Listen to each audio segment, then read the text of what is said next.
So I'm Phil Johnson, I'm a software engineering manager, and I've been doing a few videos about a book that I found really useful early in my career, and I've used the sort of framework in it since, which is The 7 Habits of Highly Effective People by Stephen Covey. Done a couple of videos now on it, and in the last one delved into the first habit, which was be proactive. Just to really summarise on that, it was about kind of taking personal responsibility for what we do, kind of doing things for good reasons, so thinking about the principles and the values that we want to contribute to, and really understanding that it was about us taking responsibility for the personal contributions we could make towards doing the things that we want to do and achieve. So if we jump into the second habit now, which is begin with the end in mind. Now, the first habit really feeds into this because this second habit, begin with the end in mind, is really about what are those things that we actually want to achieve? What are those things that we want to prioritize in our lives and be proactive towards getting progress towards them and achieving them? So it's really about visualization. This one. The book starts at a really high level. So there's an exercise in the book which is about thinking about your own funeral. Which sounds a little bit morbid, but bear with me. So it's about thinking about, at the end of your life, what do you want to be remembered for, and there's a couple of sides to this. There's, what you want people to actually say about you at the end. And there's what will people actually say about you at the end. If you put your hand on your heart now, would they say the things that you want them to, or you would want them to say at the end? So this really is about, Covey sort of describes it as pulling together a mission statement. So the book itself was written in the 80s, so mission statements were quite happening. We still have mission statements now in companies, but Covey was talking about putting something together to describe your own personal mission statement in life, and it sounds quite formal and kind of business speak, but ultimately he just described sort of having to think about the different roles that you perform in your life. So there might be things like being a parent, being a husband or a wife, a son or a daughter. You've got your job, the role that you do at work, and that might be split down into other roles inside of that. You might volunteer for a charity outside of work. That might be a role that you do. Then you've got other roles that you might have to do in order to get through life without any major downsides or consequences. Like, if you're a house owner, there are things that you have to do maintenance-wise or paying things off and things like that. And being a pet owner and things like that as well, all of these things.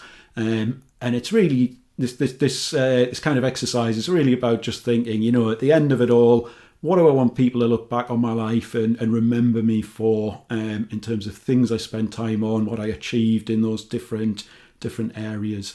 And I think for me, one of the things that I found really useful over the years in kind of following this approach is work-life balance. So I know it feels quite trendy at the minute to sort of say there's no such thing as work-life balance. You get a lot of likes on LinkedIn for kind of statements like that, and then people who say that might be right. We often end up with our jobs consuming us and our lives.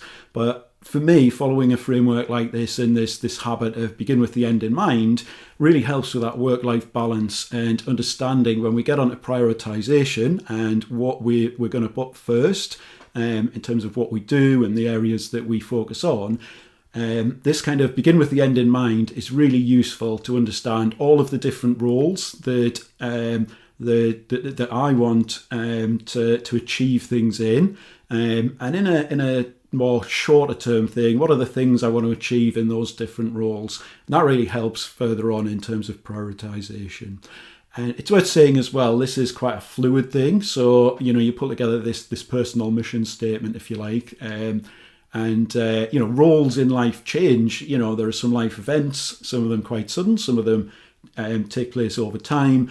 But yeah, the things that are important to us in life do change over time. So what Covey suggests is revisiting this, certainly kind of annually, but you know, at least sort of, I try and do it sort of every 3 months or so, you know, just sit down and look at it and does it still fit what I want to do, both longer term and the shorter term.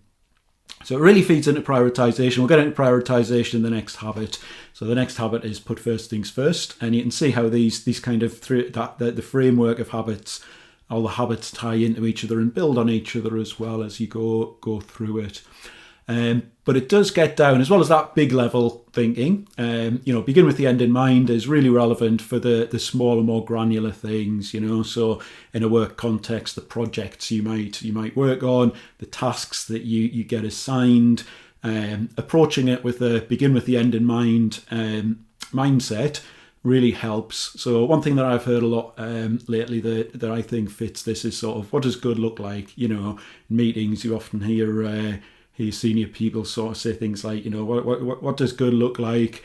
And it really helps align the team and the individuals who are working on it in terms of what are we aiming for and what are the tasks that we can do to get there. So one of the things, I'd encourage you to check this out, as well as you know, I would encourage people to read the book. I found it really useful, but there's a website as well, franklincovey.com, which has this framework summarized and goes into details of some of the different habits and things like that. And on that website, the begin with the end in mind, the habit 2, is summarized as define a clear measure of success and a plan to achieve that. So if I was to give an example of something that I've seen over my career at work, where, you know, it's been quite vague discussions about software development that I work in, but quite vague discussions about something like logging. You know, we often talk about it as a group and with managers and other stakeholders, that it's an area that could be improved. And there's general discussions about improving the logging. And then some time comes along and somebody says, all right, let's spend some time improving the logging. This sprint or this in this project will include some work to do that. Now, people might have a different idea in their head about what that actually means. You know, some stakeholders might think that they're going to get a dashboard and there's going to be automatic alerts sent to people when things fail. Somebody who spends time looking into this stuff and resolving issues when they occur might actually just be thinking, all I really need is a couple of IDs to be logged every time we do the logging, and that would really help me search and trace through the things, you know. So they go off and do that, they get assigned the task, and then somebody else, when it's finished and it's delivered, says, all right, so where are my dashboards? Where are the alerts? Where are they happening? And it's just this thing of right at the start aligning on what good looks like. You know, what is the thing that you're aiming to achieve at the end, and what are the tasks that are going to get you there? So that's habit 2, begin with the end in mind. Hope that's been useful for you. And like I say, next time I'll do a recording about habit 3, which is put first things first. That's really about prioritizing things. So habit 1 was about being proactive, understanding that we're responsible for those contributions that we make and to make our decisions and things based on values and principles. Habit 2, begin with the end in mind, is about what is that thing that we're aiming to do? What are we going to contribute to? And that should align with the values and principles that we've kind of decided on already. And then habit 3 is, all right, how do we achieve that? How do we actually prioritize things in a way to actually get to that end that we want, you know? So yeah, looking forward to seeing you more for that one, and have a good time in the meantime, and subscribe if you want to see more videos. See you later.